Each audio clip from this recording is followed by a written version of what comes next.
सह्याद्री. इथे रस्ते नसतात, फक्त वाटा असतात. प्रत्येक वळणावर धोका आणि प्रत्येक पावलावर परीक्षा असते. कातळ सरळ उभे आणि खाली अंत नसलेली दरी. इथे गड चढायचा नसतो, स्वतःला सिद्ध करायचं असतं. हा आहे भैरवगड.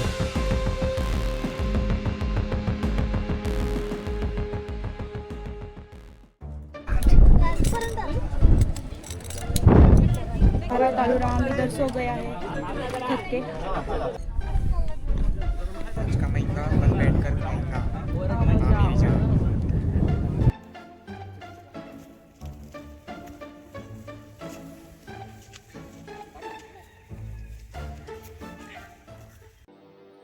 कधी कधी काही ट्रेक असे असतात की ते फक्त डोंगर चढण्यापुरते मर्यादित नसतात. ते तुमची भीती, तुमचा आत्मविश्वास आणि तुमची तयारी सगळंच तपासून पाहतात. आज आपण आलो आहोत सह्याद्रीतल्या अशाच एका भन्नाट आणि खडतर ट्रेकवर, मोरोशीचा भैरवगड.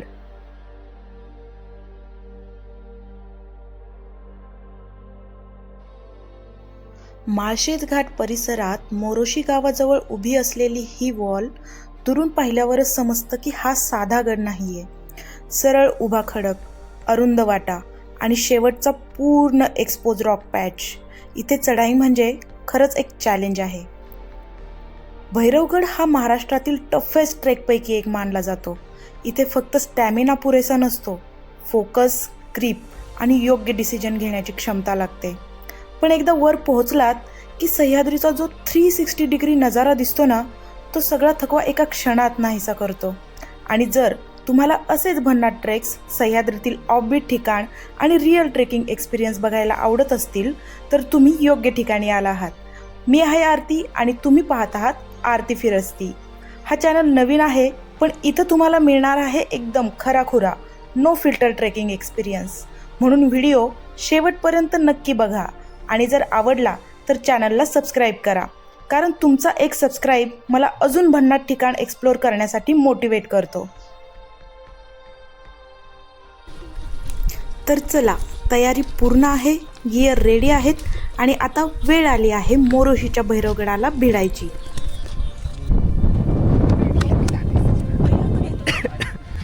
तर शनिवारच्या रात्री प्रवास करत, मित्रांबरोबर मज्जा मस्ती करत पुण्याहून आम्ही निघालो मोरोशीच्या दिशेने.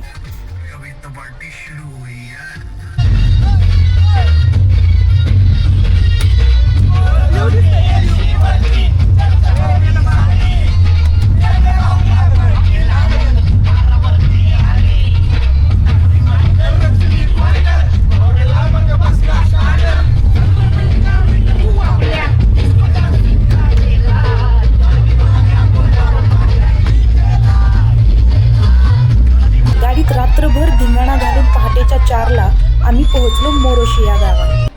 गावातल्या पायथ्याशी असणाऱ्या एका हॉटेलसमोर गाडी थांबवून, त्यानंतर ब्रश करून फ्रेश होऊन आणि मस्तपैकी पोह्यांवर ताव मारून आम्ही लीडरच्या इन्स्ट्रक्शन्सकडे लक्ष केंद्रित केलं. फक्त लक्षात मी काय बोलतोय ते, सगळ्यात आधी हे किट आहे ना खूप कॉस्टली आहे. ओके, याची केअर करा सगळ्यांनी.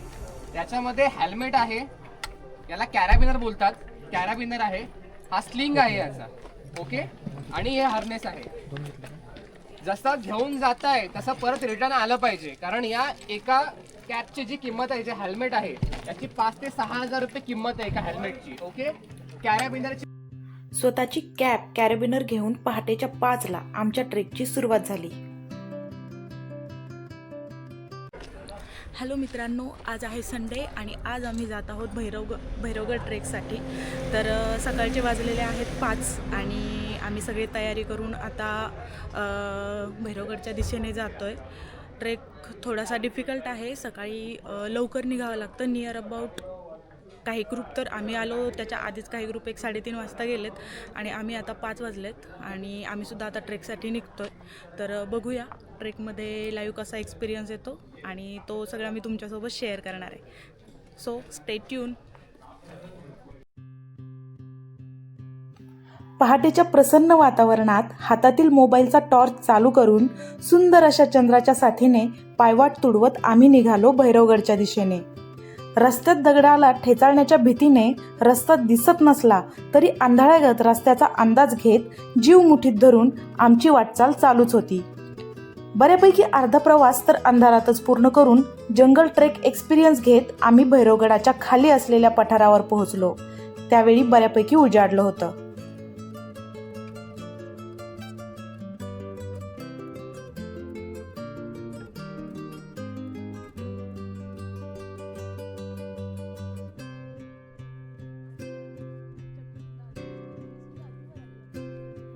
या पठारावरच आम्हाला आमचे सेफ्टी गिअर घालण्याचे इन्स्ट्रक्शन देण्यात आले आणि आम्ही शहाण्या बाळासारखे ऐकत सर्व वेअर पण केले.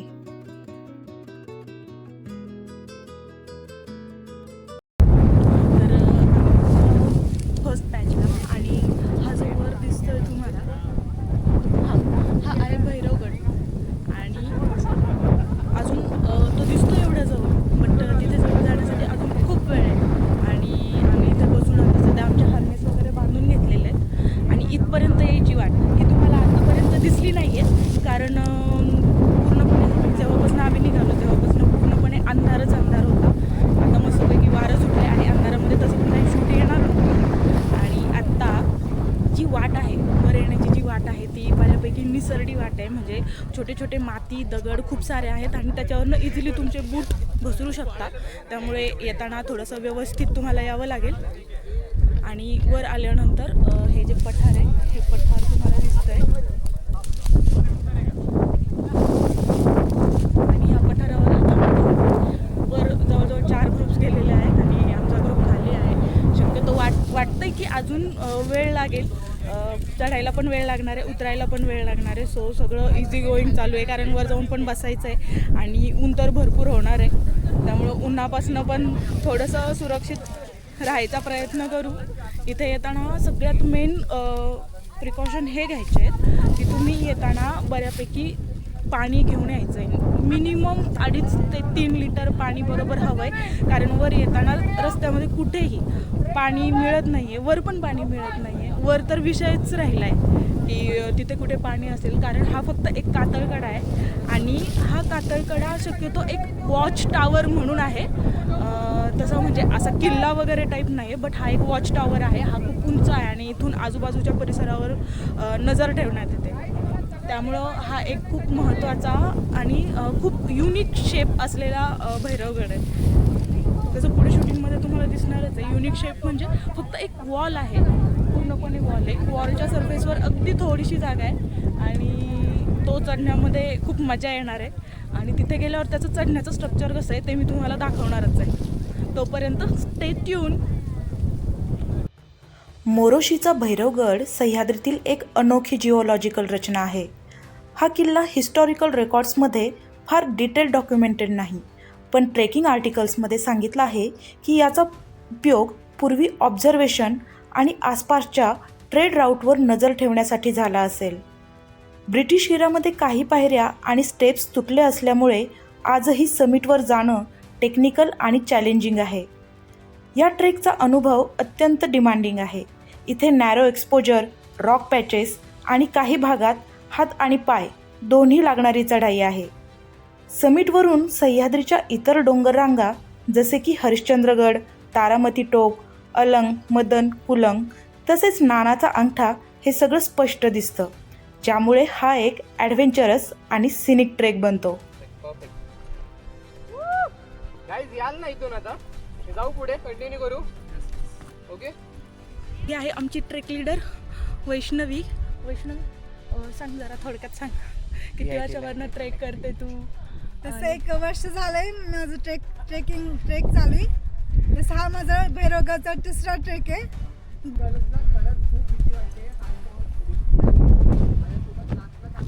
पण हा तर आपण ऑलमोस्ट पोहोचलोय भैरवगडावर. येस, हे पण सेफ ठिकाण आहे. इथनं जो ते जे पाठीमागचं दिसतंय ना तुम्हाला तिथे अक्षरशः रोपला तुमचा हार्नेस लावून तुम्हाला खाली उतरावं लागतं. एवढं स्टीफ आहे ते. तुम्हाला आय डोंट नो तुम्हाला दिसतंय की नाही. आणि खाली जर बघितलं तर डायरेक्ट दरी आहे आणि ह्या साईडला बघितलं तर भैरवगड. हाच आता आपल्याला इथनं जातोय वर आणि इथं बरीच गर्दी दिसतीये. की जे आता भैरवगड चढ़ता है। हमारा कालूराम इधर सो गया है थक के, जो आम्हाला वर येईपर्यंत आमच्या बरोबर होता। आता झोपलो। ए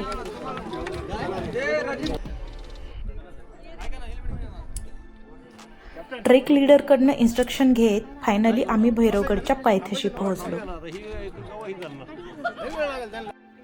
वेटिंगमुळे आज भैरवगडला जरा जास्तच गर्दी असल्यासारखं वाटत होतं, म्हणून आम्ही टाइमपास करत बसलो। हेलो डार्लिंग, आ गया तो आज जाओ। आज का महंगा कल बैठकर खाएंगा। आओ मेरी जान। मेरे जोर आता आपण भैरवगडाची खरी चढाई सुरू केली आहे। सुरुवातीचा भाग मातीचा आणि दगडी वाटेचा होता। इथपर्यंत चालणं मॅनेजेबल असतं, पण जसं जसं वर जातो तसा ग्रेडियंट वाढत जातो। भैरवगडावर ठराविक मोजून सांगता येतील इतक्या रेग्युलर पायऱ्या नाही आहेत। इथे बहुतेक ठिकाणी खडकात कोरलेल्या, अर्धवट तुटलेल्या आणि अनइव्हन अशा पायऱ्या आहेत। काही ठिकाणी 7 ते 8 फूट उंचीचे रॉक पॅचेस येतात, जिथे हाताचा पूर्ण आधार घ्यावा लागतो। ग्रिप चांगली नसेल तर तो भाग कठीण वाटू शकतो। गर्दीच गर्दी आहे एकदम फुल झाली।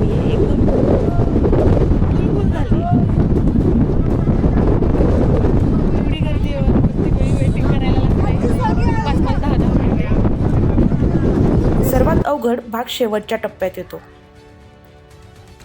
इथे एक्सपोज रॉक पॅच आहे, एका बाजूला खोल दरी आणि दुसऱ्या बाजूला सरळ उभा खडक। या सेक्शनमध्ये पाय नीट रोवून 3 पॉईंटचा आधार घेऊन चढणं खूप महत्त्वाचं आहे। पॅचला वेटिंग करावं लागते। रिझन पण तसंच आहे, तुमचं जाण्याचं आणि परत जे पाठीमागे दिसतंय रॅपलिंग करून परत रिटर्न जाण्यासाठी सेम रस्ता आहे। एकदम स्टेपनी एका वेळी एकच जमतो, त्यामुळं भैरवगड करताना शक्यतो वेळ लागतो।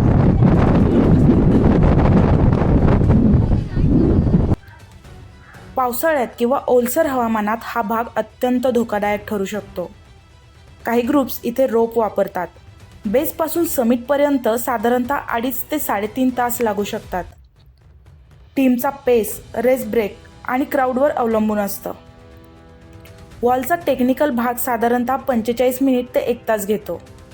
हा ट्रेक स्टॅमिनापेक्षा जास्त फोकस आणि बॅलन्स तपासतो। एक छोटी चूक इथे महागात पडू शकते, म्हणून घाई अजिबात करायची नाहीये। आणि अखेर आपण भैरवगडाच्या माथ्यावर पोहोचलो। शेवटचा पॅच पार केल्यानंतर जेव्हा वर पाय ठेवतो तेव्हा पहिल्यांदा जाणवतं ते सुटकेचा आणि समाधानाचा श्वास। हाय, तर आम्ही सध्या आलो आहोत भैरवगडच्या एकदम वरचं जे ठिकाण आहे, आणि वर इतकी हवा चालू आहे की तुम्ही उभंच नाही राहू शकत। अक्षरशः बसून राहावं लागतंय, कारण उभं राहिलं हे बॅक साईडला डायरेक्ट खाली आणि हे डायरेक्ट खाली, मध्ये फक्त एवढीच वाट आहे की ज्याच्यामध्ये फक्त एक व्यक्ती उभं पण नाही राहू शकत, बसू शकतो। कारण उभं जर राहिलं तर डायरेक्ट दोन्ही साईडनी दऱ्या आहेत। आम्ही सगळ्यांनी बसून घेतलंय, वारं भयंकर चालू आहे आणि डेंजर धोका आहे, खरंच डेंजर धोका आहे हा भैरवगड। काही लोक खरंच सांगतात की नाही यार एवढं अवघड नाही आहे, डिफिकल्ट नाही आहे, तुम्ही करू शकता। हो, करू शकता तुम्ही, त्याचा काहीच प्रॉब्लेम नाही आहे। बट काही पॅचेस जे आहेत की जिथे खरंच घाबरण्याची गरज आहे आणि घाबरतो आपण, पण टेक्निकल टीम आपल्या सपोर्टला असते, त्यामुळे घाबरण्याचं काही कारण नाही, तुम्ही पण करू शकता। इथून दिसणारा व्ह्यू मात्र जबरदस्त आहे। समोर सह्याद्रीच्या रांगा अखंड पसरलेल्या दिसतात, तसेच आसपास असलेले किल्लेही दिसतात। सध्या आम्ही आहोत भैरवगडच्या टॉपला, आणि टॉपवरून काही पॉईंट्स आहेत, म्हणजे काही किल्ले आहेत इथनं स्पष्ट दिसतात। तर सध्या थोडंसं ऊन आणि थोडंसं भुरकं झालं आहे, म्हणजे थोडंसं व्हाईट आऊट झालं आहे, आणि त्यामुळं ते तुम्हाला व्यवस्थित दिसतील की नाही ते माहीत नाही, बट मी तुम्हाला सांगते। तर ह्या दिशेला इथे जो दिसतोय तो हरिश्चंद्रगड आहे। हरिश्चंद्रगडाच्या इकडे जे आहे दिसतंय ते तारामती टोक आहे। तारामती टोकच्या शेजारीच आपल्याला अलंग, मदन आणि कुलंग दिसतोय। अलंग, आणि जो एकदम असा वर आलेला थोडा छोटासा पार्ट आहे तो मदन, आणि खाली जो व्ही शेप दिसतोय तो कुलंग आहे. आणि त्यानंतर त्याच्या बॅक साईडला म्हणजे ही जी रेंज दिसते ह्या रेंजला एकदम पुढे जर गेलं तर तिथे तुम्हाला नानाचा अंगठा हा पॉईंट दिसतो. तर हे सगळे समिटवरचा व्ह्यू एन्जॉय केला. आता खरी परीक्षा सुरू होते उतरण्याची. हार्नेस घट्ट लावलं, रोप चेक केली, अँकर डबल चेक केला आणि मग एक दीर्घ श्वास घेतला. पहिल्यांदा मागे वळून दरीकडे बघितलं आणि तेव्हा कळतं आपण खरंच एका सुळक्यावर उभे होतो. रॅपल सुरू केल्यावर पहिल्या काही सेकंदात थोडी भीती वाटते. पाय खडकावर ठेवायचेत, बॉडी 90 डिग्रीला ठेवायची आणि पूर्ण विश्वास रोपवर ठेवायचा आहे. सुरुवातीला वाटलं हे मी काय करतीये, पण हळूहळू रिदम मिळतो. वॉल पूर्ण व्हर्टिकल आहे आणि खाली बघितलं की डेप्थ अजून जास्त जाणवते, पण कंट्रोल हातात असतो आणि प्रत्येक स्टेप कॉन्फिडन्स वाढवत जातो. अर्ध्या वाटेत येऊन मागे पाहिलं तर समिट किती उंच आहे हे जाणवतं. तेव्हा एकच विचार येतो, चढाई केली हेच भारी आहे. कंप्लीट वॉल रॅपल करून खाली पोहोचलो तेव्हा एक वेगळीच अचिव्हमेंट वाटली. भैरवगड फक्त क्लाइंब नाही तर प्रॉपर ॲडव्हेंचर आहे. आणि खरं सांगायचं तर हा रॅपलिंगवाला पार्ट आहे ना, पूर्ण ट्रेकमधला सर्वात थ्रिलिंग आणि मेमोरेबल मोमेंट होता.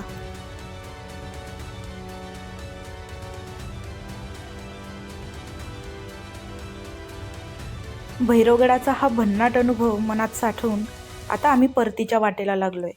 क्लाइंब रॅपलिंग पूर्ण झालंय. आता सेफली खाली जाऊन हा अध्याय पूर्ण करायचा आहे. या उन्हामध्ये एवढी छान फुलं फुलली आहेत आणि पानांचा रंग एकदम एकदम हिरवेगार आहे. वाव. आता आम्ही भैरवगडवरनं रिटर्न चाललो आहे. खूप स्टीफ पार्ट होता उतरताना सुद्धा, चढताना पण सेम आहे आणि उतरताना तर वाटच लागते डायरेक्ट, कारण तुमचा पाय पुरेपूर खाली निसटतो आणि तिथे दगड पण नाही आहे की तुम्ही त्याला धरून खाली येऊ शकता. आणि खूप फाटली अक्षरशः खाली येताना, दोन्ही गुडघे जाम झालेत. आणि पण परतीचा प्रवाससुद्धा तेवढा सुंदर आहे. हे आजूबाजूला पूर्ण जंगल आहे, जंगलामधनं एक सिंगल वाट आहे आणि एवढ्या गरम उन्हामध्ये अशी थंड सावली आहे, एकदम भारी वाटते. आणि भैरवगडचं जर विचाराल तर yes, it's a difficult trek. बरेच जण म्हणतात अरे काय इझी आहे वगैरे, पण अक्षरशः हां जे काही पॅचेस आहेत, काही पॅचेस ते थोडंसं स्टिफ आहे आणि चढायला पण डेंजर आहे. तुम्हाला तिथे सपोर्ट केला जातो, तरी पण तुम्ही स्वतः प्रिपेअर असणं खूप गरजेचं आहे. तुम्हाला भैरवगडला येण्याआधी तुम्ही वॉकिंगची प्रॅक्टिस केली तर खूप छान. एक मिनिट, मला आधी तुम्हाला ह्या करवंदाच्या जाळी दाखवायच्या आहेत. ह्याला छोटी छोटी फुलं पण आली आहेत आणि थोड्या दिवसामध्ये ह्याला करवंद पण येणार आहे आणि हे एकदम हिरवगार खूपच छान दिसतं आहे. हां, तर आपण बोलत होतो भैरवगड ट्रेकविषयी. तर ॲक्च्युली आहे ना, तुमचा 70% दम हा तुम्ही ट्रेक जिथून स्टार्ट करता तिथून तर त्याचे बेसपर्यंत जाऊस्तोवर तुम्हाला 70% दम तुमचा निघून जातो. आणि वर चढण्याला ते ॲज कम्पेअर टू हे थोडंसं इझी आहे, कारण तिथे तुम्हाला सपोर्ट पण असतो, हेल्प पण करतात, नो इश्यू. पण इथनं जे चालायचं आहे ते तुमचं तुम्हालाच चालायचं आहे. त्यामुळं चालण्याचं थोडंसं प्रिपरेशन करून या. योग्य शूज वापरा पहिली गोष्ट. पहिली गोष्ट योग्य शूज वापरा, जे ट्रेकिंग शूज आहेत. माझ्याकडे CTRचे शूज आहेत जे मी गेल्या 7 वर्षापासून वापरते आणि त्याचा बेस खूप स्ट्रॉंग आहे. आणि वर जेव्हा तुम्ही भैरवगडवर जाता तर तिथे ड्रोन शूट्स पण मिळतं. हो, ही एक महत्त्वाची गोष्ट आहे. तर तुम्हाला तिथे तुमचं ड्रोन शूट पण काढून मिळतं आणि ते 500 रुपये एका शॉटचे, जे तुम्ही रॅपलिंग करताना तुमचा शॉट काढला जातो आणि त्याचे 500 रुपये ते लोक घेतात तुम्हाला व्हिडिओ देण्याचे. सो तुमचा ड्रोन शॉट पण भैरवगडवर मस्त येऊ शकतो. आणि मला वाटतं की भैरवगडवर जर तुम्ही येत असाल तर हे वर्थ आहे एक ड्रोन शॉट, कारण त्यामध्ये भैरवगड किती ह्यूज आहे हे दिसून येतं. प्लस तुमची एक छानशी मेमरी बनून जाते. आणि मला भैरवगड प्रचंड आवडला आहे. येस, थोडा डिफिकल्ट आहे, थोडा थकाऊ आहे, पण येस, तो थकाऊपणा खूप वर्थ आहे. आणि सकाळी जातानाचा फेस आणि रिटर्न येतानाचा फेस, अक्षरशः थकलो आहे आम्ही, डोकं दुखतं आहे. वर एका ठिकाणी पिण्याचं पाणी आहे, बट ते जरा खराब वाटलं मला, पिण्यायोग्य नाही वाटलं जास्त. सो पाणी घेऊन या. आणि बाकी प्रिपरेशन बोलले तर खाण्याच्या गोष्टी पण वर घेऊन जा, कारण मी तुम्हाला आधीच सांगितलं होतं की तिथे वर चढण्याचा रस्ता जो आहे, म्हणजे ज्या स्टेप्स ज्या आहेत भैरवगडच्या वॉलला, तर जाण्याचा आणि येण्याचा रस्ता एकच आहे आणि तिथे गर्दी असते. त्यामुळं एका बाजूने जाणं एका बाजूने येणं हा प्रकार इथे होत नाही. एक साईड जाऊ द्यावी लागते पूर्ण, मग दुसरी साईड यावी द्यावी लागते आणि ह्याच्यामध्ये खूप वेळ जातो. सो स्वतःचं फूड स्वतःकडे ठेवा. भूक लागल्यानंतर ते तुम्हाला उपयोगी पडेल. पाणी जास्तीत जास्त ठेवा. तर हेच सांगणं आहे. खाली जातो आहे आता, तिथे जेवण करणार आम्ही आणि जेवण केल्यानंतर थोडंसं बसणार, आराम करणार, कारण प्रचंड डोकं दुखतं आहे. आणि आता उन्हात लगेच गाडीत बसून रिटर्न जाण्याची इच्छा अजिबात नाही आहे. असं वाटतंय झोपून घ्यावं इथेच. ह्या जंगलामध्ये भारी वाटतंय. अशा प्रकारे आजचा जो ट्रेक होता, मस्त एक्सपिरियन्स, थ्रिलर. आणि येस, मला असे ट्रेक खूप आवडतात. तुम्ही पण या, आनंद घ्या. फक्त रील्समध्ये दिसतंय एवढं छान आहे हे असं म्हणून येऊ नका. तुम्ही यूट्यूबचे व्हिडिओ बघा, पॅचेस बघा, कारण यूट्यूबच्या व्हिडिओजमध्ये खूप सारी माहिती दिलेली असते, जशी की मी पण दिली आहे. पूर्ण व्हिडिओ बघा शेवटपर्यंत. पॅचेसचे तसे मला पूर्ण पॅचेसचे, अरे हे बंद का झालं? ओके, पूर्ण पॅचेसचे मला शॉर्ट्स घेता आले नाहीत, कारण तिथे मी माझा स्वतःचा कॅमेरासुद्धा पकडू शकत नव्हते. सो व्हिडिओ काढणं खूप लांबची गोष्ट आहे. बाकी एकंदरीत आय लव्ह भैरवगड. खाली उतरलो आणि पोटातले कावळे जोरात ओरडायला लागले की आता बस, आधी जेवण द्या. समोर जेवण आलं आणि मग काय मनसोक्त जेवले. मी तर हावऱ्यासारखी डबल जेवली, कारण भैरवगडानं एनर्जी पूर्ण काढली होती. आणि अशा प्रकारे आमचा मोरोशीचा भैरवगड ट्रेक सक्सेसफुली कंप्लीट झाला. चवदार, ज्याच्यामध्ये 2 चपात्या, ही बटाट्याची भाजी, कांदा, पापड आणि वरण भात. मित्रांनो, तुम्हाला आजचा व्लॉग कसा वाटला? आजचा हा व्लॉग जर तुम्हाला आवडला असेल तर आरती फिरस्ती चॅनलला नक्की सबस्क्राईब करा. चॅनल नवीन आहे म्हणून तुमचा सपोर्ट खूप महत्त्वाचा आहे. हा व्हिडिओ त्या मित्रांबरोबर शेअर करा जे भैरवगड करण्यासाठी उत्सुक आहेत. तोपर्यंत जय शिवराय.